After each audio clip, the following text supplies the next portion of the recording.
அனைவருக்கும் வணக்கம். என்னோட நேம் வந்து பிரபாகரன். நான் லோக்கல் போலீஸாக இருக்கேன். பார்த்தீங்கன்னா, என் மேலே ஒரு பொய் வழக்கு பதிவு பண்ணியிருக்காங்க. அது பொய்யா இல்லையான்னு நான் சொல்லி முடிச்சதுக்கு அடுத்து நீங்களே கன்ஃபார்ம் பண்ணிக்கலாம். என்னோட அண்ணன் ஒருத்தங்களுக்கு சுதண்டையில் சொந்தமாக வீடு இருக்குது. அது அவங்களே 2014 கட்டின வீடு. இதுதான் அந்த வீடு, சரிங்களா? இதுதான் அந்த வீடு. இந்த வீட்டை பார்த்துக்கோங்க. இந்த வீட்டோட வேல்யூ எவ்வளோ இருக்குன்னு நீங்களே சும்மா சின்ன கேல்குலேஷன் போட்டுக்கோங்க. இந்த வீடு எப்படி இருக்குன்னு பார்த்துக்கோங்க, சரிங்களா? உள்ளெல்லாம் ஸ்டெப் வச்சு கொஞ்சம் பெரிய சைஸ் வீடு தான், நல்லா பெரிய வீடாக இருக்கும். கிட்டத்தட்ட 5000 ஸ்கொயர் ஃபீட் இந்த வீடு. 5000 ஸ்கொயர் ஃபீட் உள்ள இந்த வீடு அப்போ 2014 கட்டும்போது 1 கோடி சம்திங்க்கு கட்டினாங்க. இப்போ கட்டணும்னா 2 கோடி ரூபா 3 கோடி ரூபா வேணும், ஓகேவா? இந்த வீட்டை சுதண்டையை சேர்ந்த நபர் பிரியா கண்ணன் ராஜ் சொல்லி ஒருத்தங்க, பிரியா ராஜ் அப்படிங்கிறவங்க வந்து போலியாக டாக்குமெண்ட் போட்டிருக்காங்க, சரிங்களா? போலியாக டாக்குமெண்ட் போட்டிருக்காங்க. நீலகண்டன் அப்படிங்கிறவங்களுக்கு போலியாக டாக்குமெண்ட் போட்டு கொடுத்துருக்காங்க. நாங்கள் வந்து அடமானத்துக்கு அந்த வீடு வந்து 30 லட்சத்துக்கு அடமானத்துக்கு கொடுத்துருந்தோம். வீடு வந்து 1 கோடி ரூபாய்க்கு மேலே மதிப்புக்குள்ள வீடு, 30 லட்சத்துக்கு டாக்குமெண்ட்டுக்கு அடமானத்துக்கு போட்டிருந்தோம். இவங்க என்ன பண்ணிட்டாங்க, வீட்டில் நாங்கள் இல்லாத நேரத்தில் வீட்டுக்குள்ளே போய் ஒரு ஃபோட்டோ எடுத்து வச்சுக்கிட்டு இவங்க போலி டாக்குமெண்ட் போட்டாங்க. நாங்கள் வந்தோன்னா எப்படா நம்ம போவே இல்லையே, எப்படி டாக்குமெண்ட் போட்டாங்கன்னு சொல்லி ஒரு காணிப்பில் அந்த டாக்குமெண்ட்லாம் எடுத்து செக் பண்ணி பார்க்கணும். பார்த்தா இதுதான் ஒரிஜினல் கையெழுத்து. போலியாக அவங்க மேலே கையெழுத்து போட்டிருக்காங்க. போலியாக மேலே கையெழுத்து போட்டு ஃபோட்டோ வாட்ஸ்அப்பில் வந்து ஃபோட்டோ எடுத்து தலையை கட் பண்ணி வச்சு கையெழுத்து இவங்களே போட்டு இவங்க இந்த ஃபோர்ஜரி பண்ணிட்டாங்க. இது எப்படி போட முடியும் அப்படின்னு சொல்லி டாக்டர்கிட்ட போய் நாங்கள் கேட்டோம். இந்த மாதிரி எப்படி போட்டிருக்காங்கன்னு கேட்டதுக்கு டாக்டர் என்ன சொல்லிட்டாங்க, இது ஏன் கையெழுத்து கிடையாது, இது என்னோட சீல் கிடையாதுன்னு சொல்லி டாக்டர்ஸ் அதை சொல்லிட்டாங்க. அவங்க வந்து செங்கோட்டை டாக்டர் வி நல்லசிவம். அவங்க என்ன சொல்லிட்டாங்கன்னா, இது என்னோட சீலே கிடையாது அப்படின்ட்டு சொல்லிட்டாங்க. இது சம்மந்தமாக அவங்க நீலகண்டன் பெருமாள் சொல்லிட்டாங்கன்னா அவங்க சொல்கிற கொஞ்சம் கேளுங்க. ஏன் பத்திரம் போட்டீங்கன்னு கேட்குறீங்க, தப்பு. பத்திரம் போட்டு தப்பு. நீங்க டாக்குமெண்ட் ஒழுங்கா நான் ஏன் பத்திரம் போட போறேன்? அப்ப ஏன் ரூபாய்க்கு சேஃப்டி என்ன? இல்ல ஒரு நிமிஷம், ஏன் ரூபாய்க்கு சேஃப்டி? இப்ப பத்திரம் போட தானே எல்லாரும் என்கிட்ட பேசுறீங்க. பத்திரம் போடாம நான் ஒண்ணுமே டாக்குமெண்ட் இல்ல போடான்றீங்கல்ல, சரிங்களா? வட்டிக்கு வாங்கினா அவங்க வட்டி தான் கேட்க முடியும், டாக்குமெண்ட் போட முடியாது, சரிங்களா? அதே மாதிரி நாங்கள் வந்து பவர் போட்டு கொடுத்துருந்த பிரியா ராஜ் அப்படிங்கிறவங்க என்ன சொல்கிறாங்கன்னு கேளுங்க. போட்டு கொடுங்க. சரி என்னாச்சு, இது லைஃப் சர்டிபிகேட் குமார் உங்களுக்கு கொடுக்கவே இல்லையா? அப்புறம் எப்படி போட்டீங்க? இல்ல லைஃப் சர்டிபிகேட்டே குமார் உங்களுக்கு கொடுக்கல, அப்புறம் எப்படி என்னாச்சு போட்டீங்க? அதாவது லைஃப் சர்டிபிகேட் இருந்தா தானே என்னாச்சு பவரை வந்து நீங்க கொடுக்க முடியும் அவங்களுக்கு. அண்ணாச்சி கேக்குதா? அது கேட்காது. ஏன்னா வந்து எல்லாத்துக்கும் கேட்கும், ஆனால் அவங்களுக்கு கேட்காது. ஏன்னா அது அப்படி தான், அவங்களோட டிசைன் அப்படி. இதுக்கு அடுத்து டாக்டர் பேசுறதையும் டாக்டரோட மனைவி பேசுறதையும் கொஞ்சம் கேளுங்க.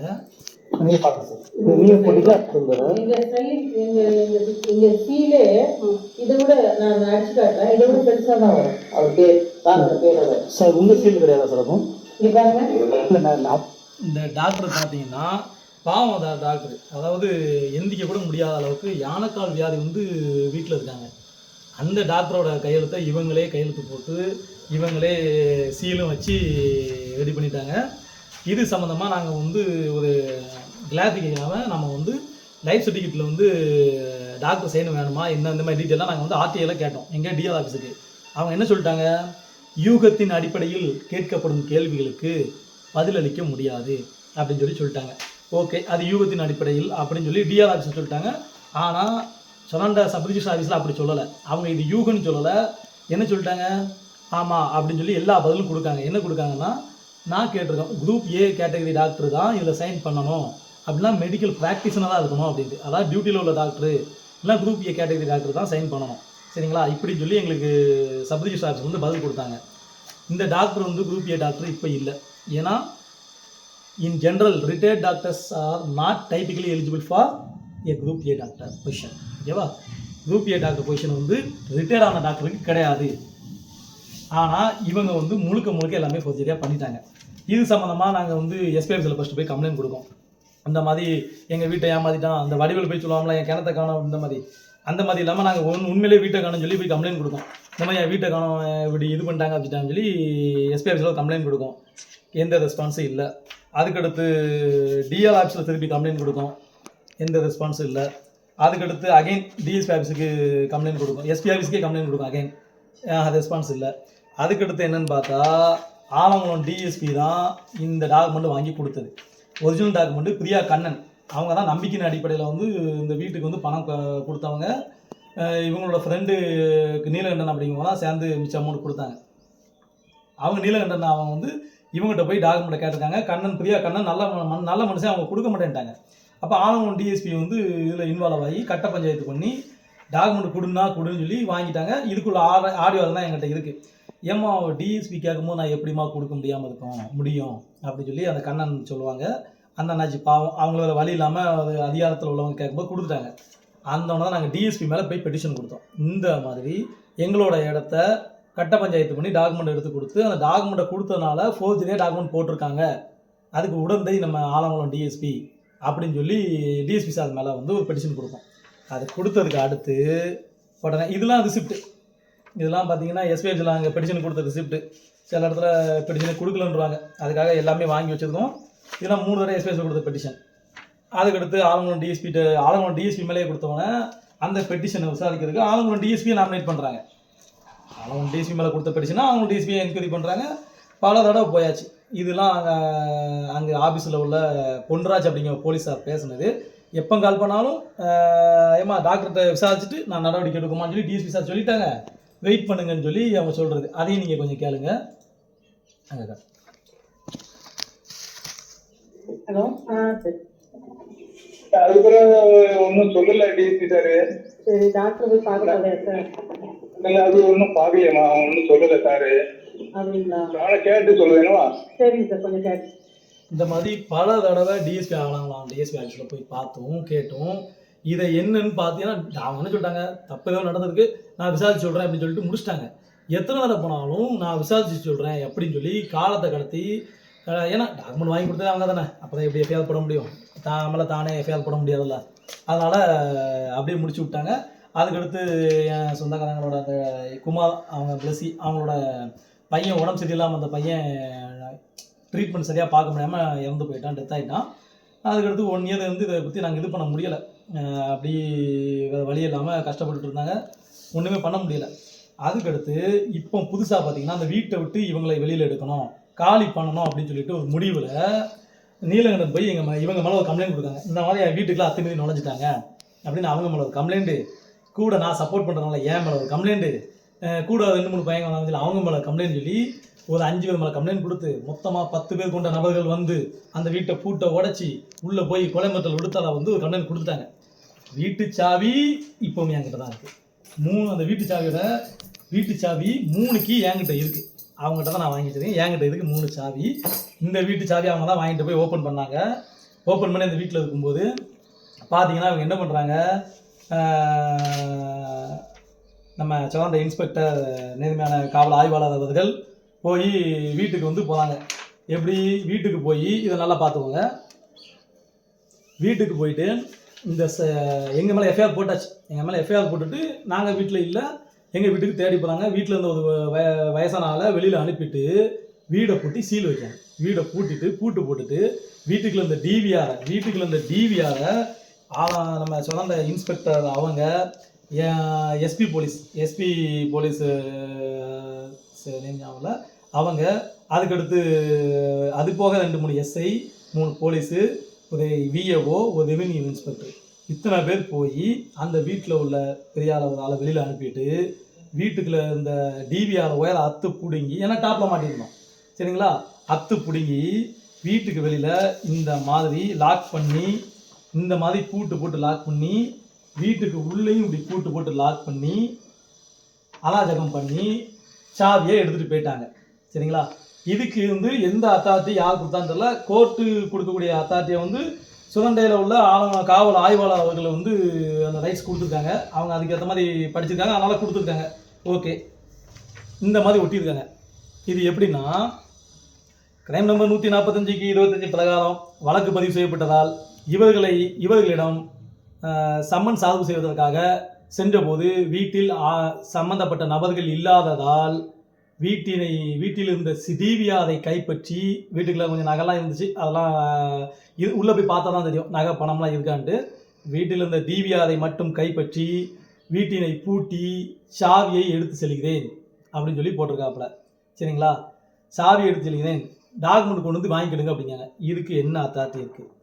அப்போ எங்கள் வீட்டில் நாங்கள் இருக்கோம், வந்து வீட்டை விட்டு வீட்டில் இருந்த வயசானவரை வெளியில் அனுப்பிட்டு வீட்டில் டிவியால் அத்து பிடுங்கி பூட்டி சீல் வச்சுருக்காங்க. சீல் வச்சுட்டு நாங்கள் அந்த வீட்டுக்குள்ளே போகக்கூடாதுன்னு சொல்லி எனி டைம் போலீஸை வந்து ரவுண்ட்ஸில் விடுறாங்க.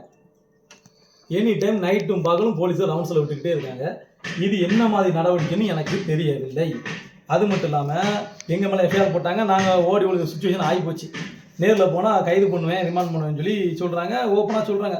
அவங்களுக்கு ஒரு 50 லட்ச ரூபா கொடுங்க, அவங்கள விட்டுருதோம், அவங்க கையெழுத்து போட்டு கொடுத்துருவாங்க, 50 லட்ச ரூபா கொடுங்க அப்படின்னு சொல்லி கட்ட பஞ்சாயத்து பண்ணுறாங்க. சரிங்களா, அதுக்கு மட்டும் இல்லாமல் இது சம்மந்தமாக ஆலங்குளம் டிஎஸ்பிகிட்ட போய் கம்ப்ளைண்ட் கொடுக்கலான்னு பார்த்தா, ஆலங்குளம் டிஎஸ்பி எங்களோட ஸ்பீடு இப்போ உள்ள ஆலங்குளம் டிஎஸ்பி என்ன பண்ணுறாங்க, இவங்க என் ஃப்ரெண்டு அவங்களோட எங்கள் அண்ணனோட ஒய்ஃப் அவங்க என்ன பண்ணுறாங்க, அவங்களோட ஃப்ரெண்டு என் அண்ணன் அவங்க குமார் அவங்களோட ஒய்ஃபோட ஃப்ரெண்டு ஒருத்தங்க மஞ்சுன்னு இருக்காங்க சென்னையில். அவங்களுக்கு ஆலங்குளம் டிஎஸ்பி ஆஃபீஸ் நம்பர்லேருந்து மெசேஜ் போய் கால் போயிருக்கு, அவங்க எடுக்கலை, மெசேஜ் போயிருக்கு. இந்த மாதிரி அவங்க ப்ளஸ் சி மேலே குமார் மேலே கம்ப்ளைண்ட் கொடுங்க, நாங்கள் நடவடிக்கை எடுக்கோம் அப்படின்னு சொல்லி போயிருக்கு.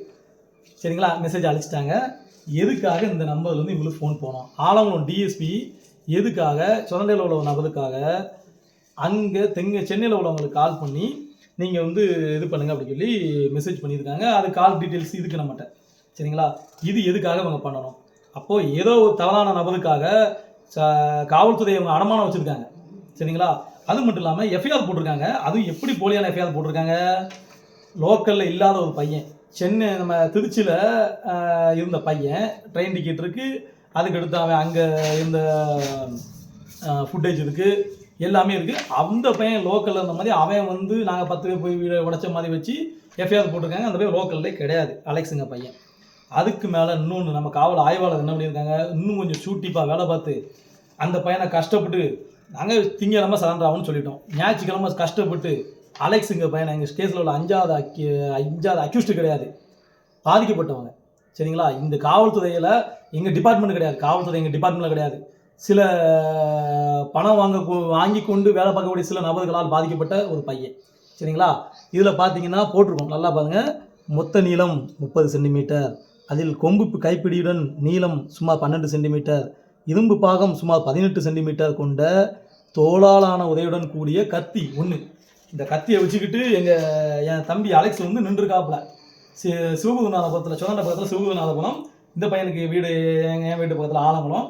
அந்த அங்கே போய் கத்தி வச்சு குத்துறதுக்காக அவன் வீட்டுக்கு வெளியில் மண்டபத்துக்கிட்ட நின்றுருக்காப்புல. இன்னைக்கு நீலகண்டை வந்துடுவாங்க, அவங்கள குத்தி கொண்டுடணும் அப்படின்னு சொல்லி நின்னாங்களாம். அப்படின்னு சொல்லி கைது பண்ணி கொண்டு போயிருக்காங்க. எத்தனாம் தேதி? 4ஆம் தேதி மதியம் 3:10 மணிக்கு கைது பண்ணியிருக்காங்க. ஆனால் இதில் என்ன ஒரு பிரச்சனைனா, டபுள் ஆக்ட் போல் அந்த தம்பி என்ன பண்ணுறாப்புல, 4ஆம் தேதி 3:20க்கு 15:20 வச்சுருங்களா ரயில்வே டைமு, அது டிபார்ட்மெண்ட்லேயும் தெரியும் உங்களுக்கு. 4:20க்கு என்ன பண்ணுறாங்க, அலெக்ஸ் வந்து அங்கேருந்து 3:10க்கு கைது பண்ணதுக்கப்புறம் தப்பிச்சு வந்துருப்பாப்புல போல். 3:20னா கிலோமீட்டர் வந்து 25 கிலோமீட்டர், ஒரு 10 நிமிஷத்துக்கு அங்கே வந்துட்டாப்புல.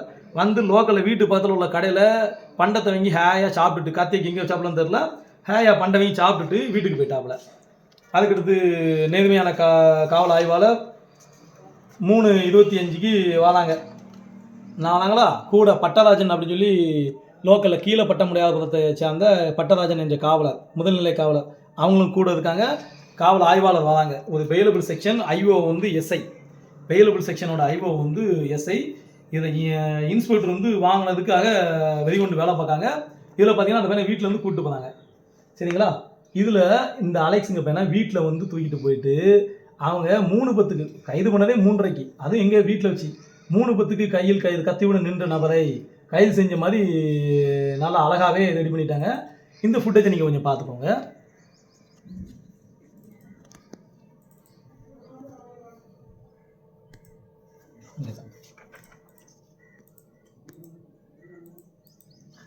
டைமிங் பார்த்துக்கோங்க, 3:26. சரிங்களா, 4ஆம் தேதி 20ஆம் தேதி 4ஆம் மாதம். என்ன வராங்களா, நான் ஃபேஸ்புக்கில் அப்டேட் பண்ணுறேன், உங்களுக்கு தெளிவாக கிடைக்கும். துப்பாக்கியோட வராங்களா, துப்பாக்கி மைக்கோட போயிட்டு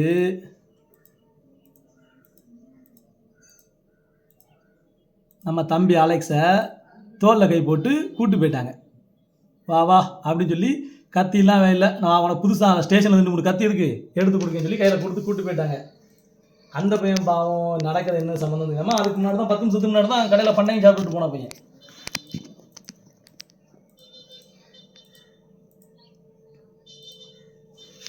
நான் அதாப்லையா இவங்க தான் அலெக்ஸ், கத்தியுடன் நின்ற நபர். ஆமாம், அது எங்கே சுதண்டை சிவகுருநாதபுரம். கிட்டத்தட்ட இங்கேருந்து டெஸ்லா வண்டியில் போனால் கூட அங்கே போக முடியாது 10 மினிட்ஸில், அவ்வளோ டிராஃபிக் இருக்கும்.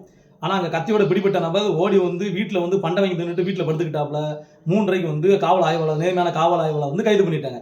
கைது பண்ணி கொண்டு போய் கத்தியோட நின்றாங்க அப்படின்னு சொல்லி இதில் வந்து ஃபைட் வேறு. எங்கே நம்ம மேஜிஸ்ட்ரேட் ஜட்ஜி சார் மேடத்திட்ட வந்து இவங்க வந்து கொலை பண்ணுறதுக்கு வந்து தயாராக இருக்காங்க அப்படிங்கிற மாதிரி சொல்லி பெயில் கொடுக்கக்கூடாது அப்படின்னு சொல்லி சொல்கிறாங்க. ஜட்ஜிக்கு நல்லா தெரிஞ்சு போச்சு.